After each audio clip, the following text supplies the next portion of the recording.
Impala Platinum has described the strike on the Platinum Belt as devastating, especially for workers and their families.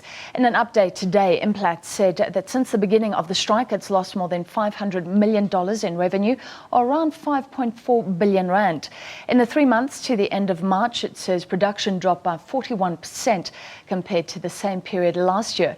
Implats says that no increases have been granted to management for the year. Implats and Lonman have also been hit by the wage strike led by AMCU for the past 16 weeks. Their attempts to woo workers back this week have been marked by violence. 4 people have been killed, reportedly for trying to or planning to return to work. And police say that a Lonman employee was attacked by 4 men with clubs in the early hours of this morning as he attempted to show up for work. The Independent Police Investigative Directorate said today that mine workers carrying dangerous weapons and provoking police is disturbing. Implats says the reopening of its mine in Rustenburg will only be considered when the risk of violence and intimidation can be eliminated. Well, to discuss further, we're now joined by the General Secretary of Union AMCU, that's Jeff Mphahlele. Thank you for joining us, Jeff. Another report today, 4 people killed. I think South Africans and the world are watching in horror, and the question has been asked, are you controlling members with violence?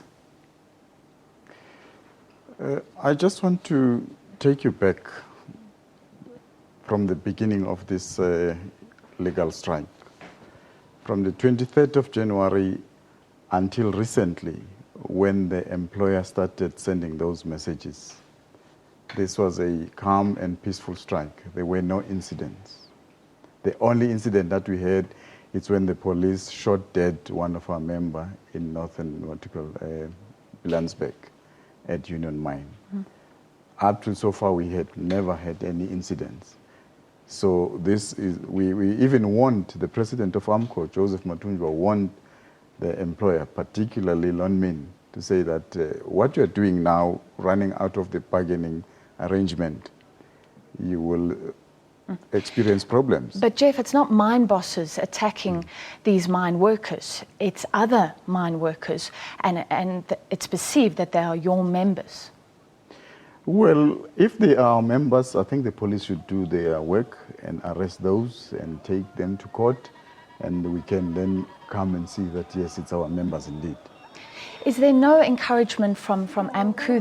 The employers have stopped those SMSs, but they said Joseph Matunjwa's warnings that this could cause violence was in some way a tacit acceptance that violence is okay. No, it's just the stubbornness of the employers. Joseph Matunjwa was simply saying that you want to repeat the same thing that you did when NAM was still active in the Platinum Belt. You would remember the killings of people in 2012. All that emanated because the employer ran out of the bargaining arrangement with NUM and then started conversing with the people outside the bargaining arrangement. And then that's where problems started. Now they want to repeat the same thing. Then Joseph's message was to call them to order and say, please don't do that. We are here, we are elected by those people, they belong to the union, therefore we are ready to discuss all issues with yourselves. Jeff, you're talking about bargaining, but as the President has pointed out, AMCU has not budged. As far as I know, the miners have moved their office several times. AMCU has not budged, so you're not bargaining. It's very misleading, this question, to say AMCU has not budged. Yes, initially, the demand from the workers was 12,000 at a go, 12,500 at a go.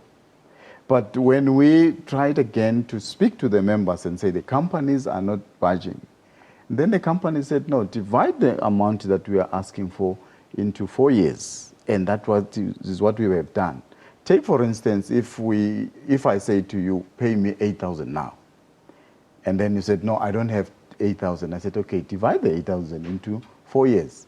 Therefore, that means you have to pay me 2,000 each and every year. You did extend it over Yes, we years. extended the period. Now, the problem with these negotiations is that the employer was always waiting for AMCO to come to a party, and AMCO was there.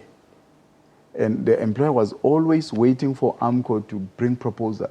We have moved 9 times trying to show where this money can come from, trying to relax the position and say, this is what could be better. Now they were saying in 2022, it's only then that people would come up with the 12,500, which is ridiculous.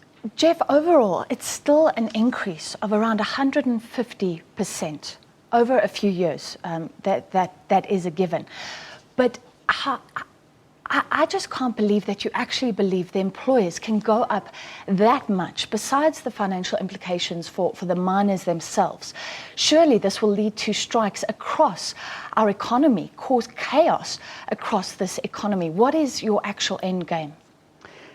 We are not interested in perpetuating the situation as it obtained right now.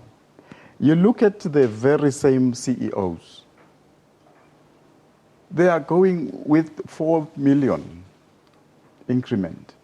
And these poor workers are only asking for 12,500. And remember, it's not just 12,500. Others are at 5,000, 4,500 right now. The difference is only 6,000. How do you break 6,000 into 4 years? It's 1,500 per month. Yes, per year.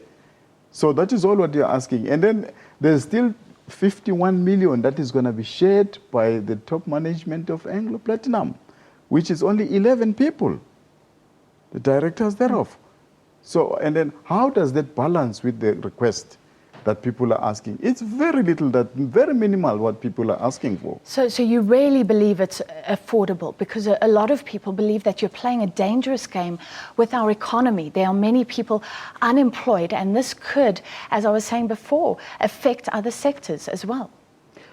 I think we should go to statistics, South Africa, and look at the number of people who are unemployed. These people are fighting for their rights. Then we cannot trade off and say people are unemployed outside there. You look at our country, this country has got plus or minus 52 million, if I'm correct. But now how many people out of that are working? So we cannot say the strike is causing misery and so on. Yes, for a moment. But the fact of the matter is that people have begun to ask for the rights that they deserve. Jay, final question, and very quickly, if you don't mind, how long can these workers carry on without wages?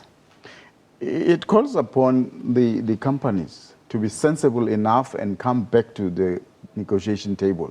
They ran away from the negotiation tables. Then they have to come back and let us look at means and ways. AMCO has ever been willing to negotiate and come to a settlement agreement. But these companies are just stubborn. They don't want to do that.